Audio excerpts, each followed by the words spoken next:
So my name is Dr. Kaushik Hazratwala. I'm from Townsville, North Queensland. I'm the director at the Orthopaedic Research Institute of Queensland and also director at the Townsville Lower Limb Clinic.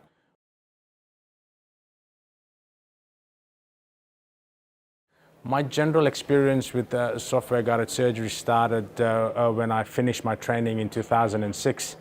And I just felt there's something missing in the execution of the surgical techniques we have, and the conventional instruments weren't quite giving me the control and precision that I needed. So I started investigating the options with assistive technologies, and obviously navigation is at the forefront of assistive technologies.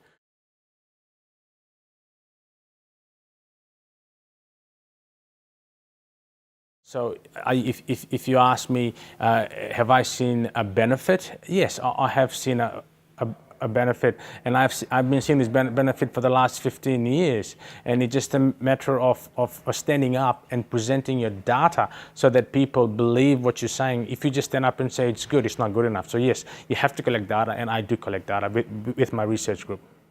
The long-term data is yet to be presented. I think the 5-10-year data is where the game is going to be, to convince people that this is what we should do, so they'll happen in due course.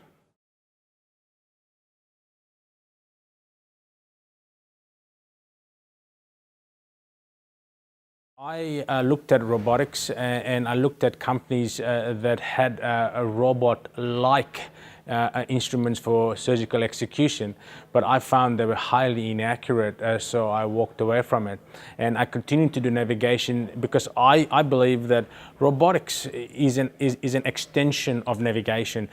Unless you plan with navigation, you can't get the robot to do what you want to do. So if you got a wrong plan, the robot will execute wrong. So navigation allows me to understand the anatomy, plan my surgery, and if in the future, if there's a robot that's accurate in execution, I won't have a problem using it. But at this stage, I think I can execute just as well as a robot. Actually, I may be even more accurate than a robot. The data is not there to support the use of a $1.5 to $2 million equipment for just cutting bone, which we can do. The game is not in cutting the bone. The game is to know where to cut the bone.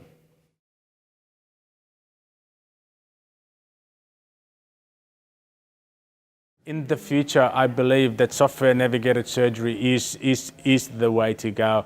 I remember being a resident now almost 20 years ago, and I can see the difference between then and now. And the next 20 years are going to be very interesting with the change in the healthcare economics, the healthcare landscape, the ownership of healthcare, and the governments of today. It's going to be very interesting in the next 10 years.